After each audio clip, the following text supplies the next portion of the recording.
देखिए आज हम सर्वोच्च न्यायालय के बारे में पढ़ाने के लिए जा रहा हूँ। और सर्वोच्च न्यायालय एक सबसे ऊंच क्या होता है, पद होता है, यानी सबसे ऊंच न्यायालय होता है। सर्वोच्च न्यायालय सबसे उच्च न्यायालय है। ये सर्वोच्च न्यायालय इस तरह से देखिए, ये होता है सुप्रीम कोर्ट, हाई कोर्ट और एक होता है डिस्ट्रिक्ट कोर्ट। ये होता है सुप्रीम कोर्ट, ये होता है हाई कोर्ट, ये होता है डिस्ट्रिक्ट कोर्ट। ठीक है ना। आज हम लोग पढ़ेंगे सुप्रीम कोर्ट के बारे में, यानी सर्वोच्च न्यायालय के बारे में पढ़ेंगे। क्या पढ़ेंगे आज हम लोग? सर्वोच्च न्यायालय के बारे में पढ़ेंगे। और देखो सर्वोच्च न्यायालय को भाग 5 और अनुच्छेद 124 और 137 के मध्य रखा गया है। ठीक है ना। और भारत 1935 में इस संघीय न्यायपालिका के नाम से हम पहले इसको जानते थे। यानी सर्वोच्च न्यायालय को पहले हम 1935 में, जब हमारा देश आजाद नहीं हुआ था, हमारा संविधान जब लागू नहीं हुआ था, उस समय सर्वोच्च न्यायालय का हम किस नाम से जानते थे? संघीय न्यायपालिका के नाम से जानते थे। उसके बाद जब हमारा संविधान लागू हुआ, उसके बाद ये संघीय न्यायपालिका का प्रतिरूप मतलब दूसरा रूप क्या मिल गया? सर्वोच्च न्यायालय मिल गया। और सर्वोच्च न्यायालय का स्थापना हो गया हमारा 1950 में। देखो कहा गया है तो सर्वोच्च न्यायालय सबसे उच्च न्यायालय होता है। ठीक है ना। तो हम लोग पढ़ेंगे सर्वोच्च न्यायालय के गठन के बारे में। ठीक है ना।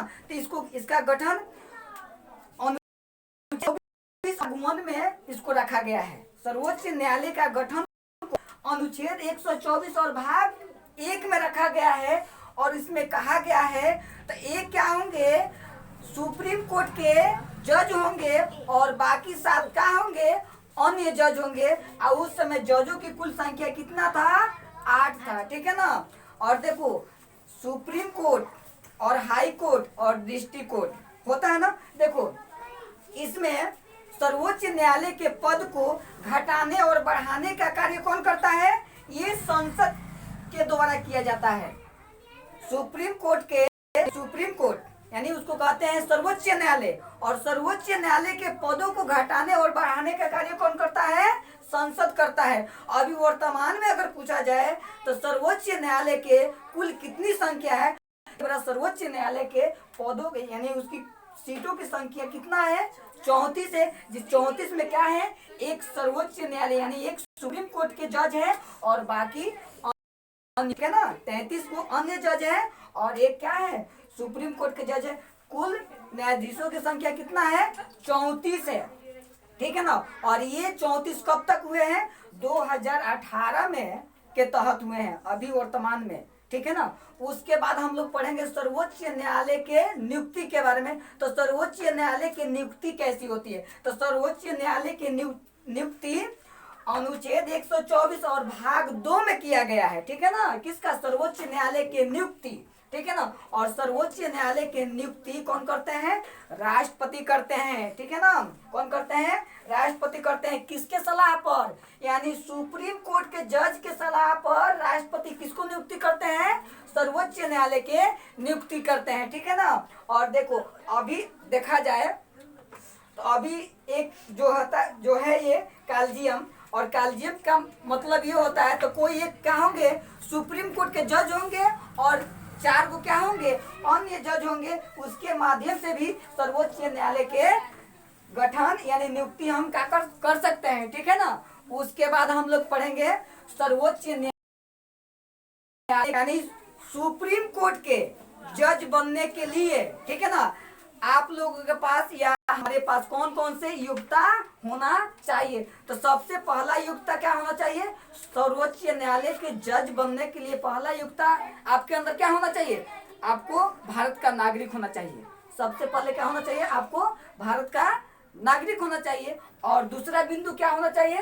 तो अगर कम से कम हाई कोर्ट में 5 साल तक जज के पद पर क्या होना चाहिए? यानी वो आदमी काम किया होना चाहिए। ठीक है ना। और देखो तीसरा पॉइंट क्या होना चाहिए?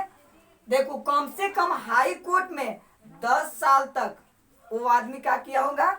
वकालत किया होगा। ठीक है ना। वो भी उसके पास हुई है वकालत होना चाहिए। अगर ये भी नहीं है तो राष्ट्रपति देखेगा, तय करेगा तो उस व्यक्ति के पास उस व्यक्ति के पास जो जिसको हम क्या करते हैं सर्वोच्च न्यायालय को चुनते हैं, अगर ये कानून इसमें से कोई होना तो जरूरी है, वो तो होगा। और इसमें से ये नहीं होगा, अगर कम से कम हाई कोर्ट में 5 साल तक अगर किसी पद पर वो जज के रूप में काम नहीं किया होगा, तो कम से कम ये होना चाहिए 5 साल तक किसी हाई कोर्ट में वकालत किया होना चाहिए। अगर ये भी नहीं होना चाहिए तो राष्ट्रपति को देखना होगा, क्या देखना होगा, तो वो कानून के अच्छे जानकारी है या नहीं, यानी उस व्यक्ति को देखना चाहिए तो वो कानून के बारे में अच्छा जानकारी होगा। अगर वो उस व्यक्ति को कानून के बारे में अगर अच्छा जानकारी होगा तो वो क्या हो सकता है, सर्वोच्च न्यायालय के योग्यता के लायक हो सकता है। देखो उसके बाद शपथ, क्या आप करेंगे, शपथ, यानी सर्वोच्च न्यायालय के शपथ कौन दिलवाता है, तो सर्वोच्च न्यायालय के शपथ कौन दिलवाता है, राष्ट्रपति दिलवाता है। अगर किसी पद पर हम लोग जाते हैं तो उसका शपथ कोई ना कोई दिलवाता है। उसी तरह से ये जो सुप्रीम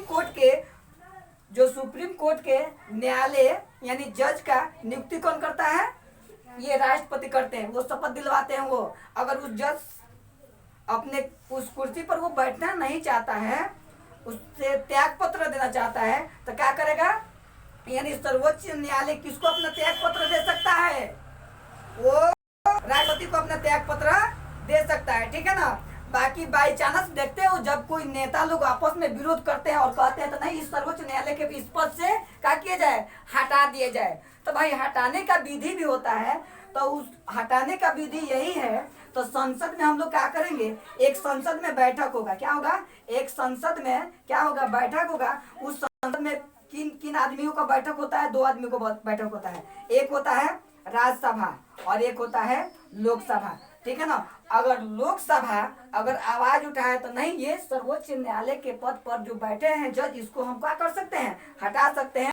कम से कम इस लोकसभा के पास कम से कम 100 सदस्य का हस्ताक्षर होना चाहिए, ठीक है ना, तब ये सर्वोच्च न्यायालय के पद से उसको हटाया जा सकता है, ठीक है। उसके बाद अगर राज्यसभा के लोग अगर आवाज उठाते हैं, तो राज्यसभा के लोग अगर आवाज उठाएंगे तो इसकी कम से कम सदस्यता कितना होना चाहिए, कितने सदस्यों को सिग्नेचर होना चाहिए, कम से कम 50 सदस्य अगर सिग्नेचर कर देंगे, ठीक है ना, तो क्या हो सके, सर्वोच्च न्यायालय के पद पर से उसको हटाया जा सकता है। और ये दोनों किसको भेजते हैं, ये राष्ट्रपति के पास भेजते हैं, और जब राष्ट्रपति के पास भेजेंगे तो राष्ट्रपति भी उस पर सिग्नेचर करके उसको त्याग पत्र पर थमा सकते हैं, और थमाने के बाद से वो त्याग पत्र उस पद से क्या कर सकते हैं, हटा सकते हैं, ठीक है ना, क्या कर सकते हैं, हटा सकते हैं। उसके बाद होता है, देखो सर्वोच्च न्यायालय का क्या होता है, कार्यकाल,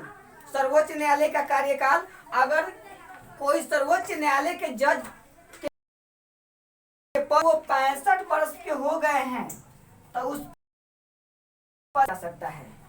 अगर 65 साल उसका उम्र हो गया है तो उसको उस पद से, यानी उस सुप्रीम कोर्ट के जज के जो है उसको उस पद से हटाया जा सकता है, ठीक है ना। और उसके बाद हम लोग इसके बाद नेक्स्ट वीडियो में हम लोग पढ़ेंगे हाई कोर्ट के बारे में, ठीक है।